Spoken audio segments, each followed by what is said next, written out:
Hello everyone, and welcome to my Duel Today official news channel.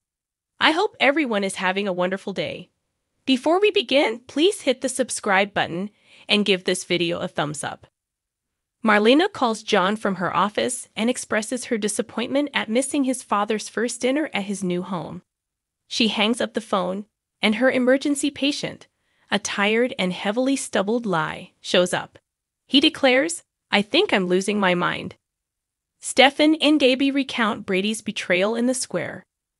But when he finds out what they've done, his response won't be the same as EJ's. Gabi gets scared when a man dressed like a zombie lumbers between them.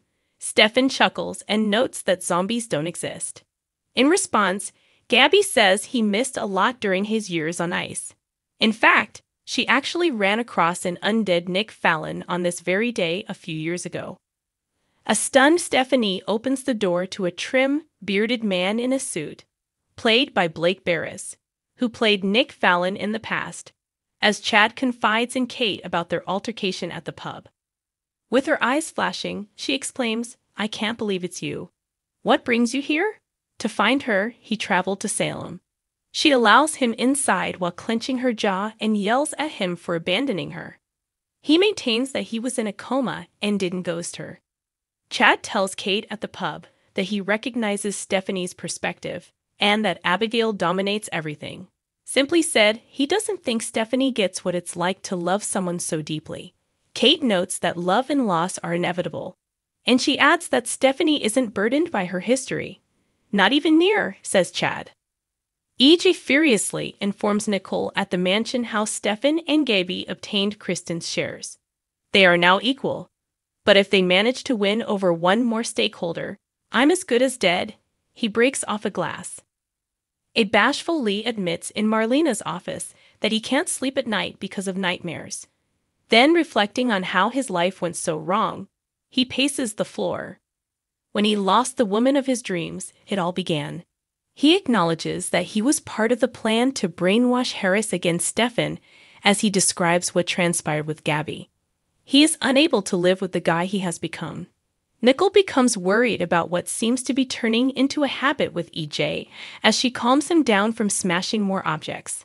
Although it felt like she and their child didn't exist at the time, she feels like they are a we. Nothing changed, similar to when he pursued Ava, except his hatred and desire for vengeance.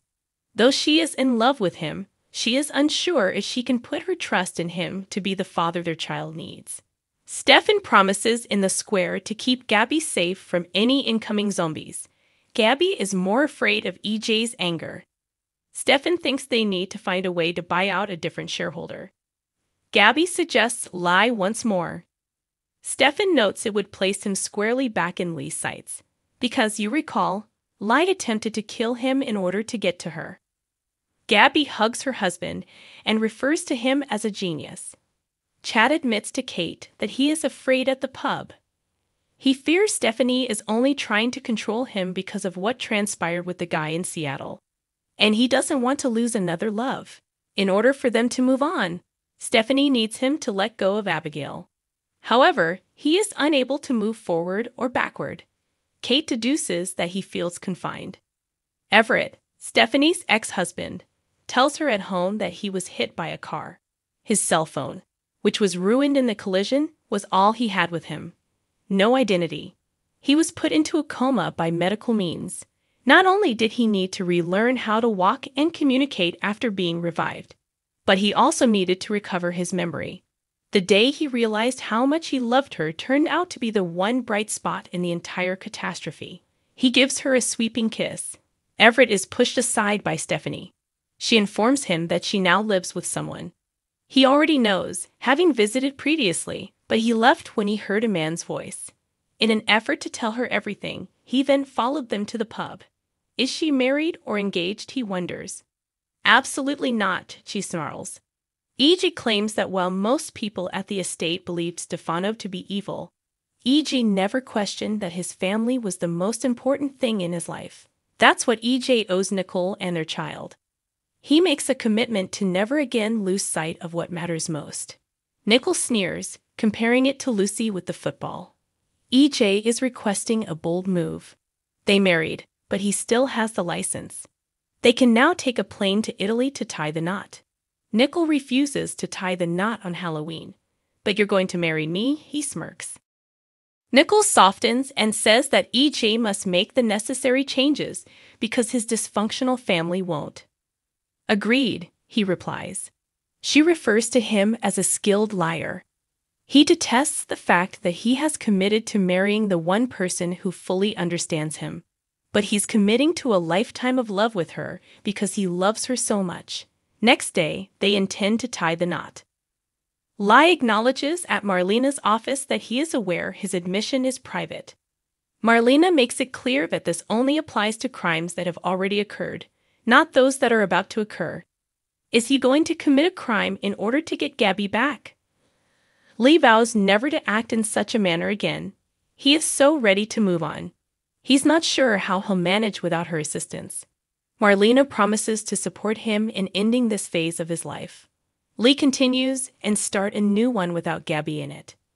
Gabby tells a bewildered Stefan in the square that they need to apply the same leverage they did with Kristen on Lai. Lee's attempt to kill Stefan is one way to obtain it.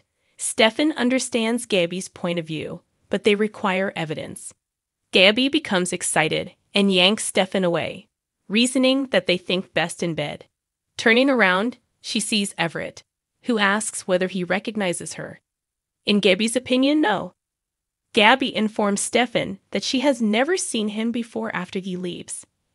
In order to give Chad some privacy with Stephanie, Kate offers to watch the children at the pub with her and Roman.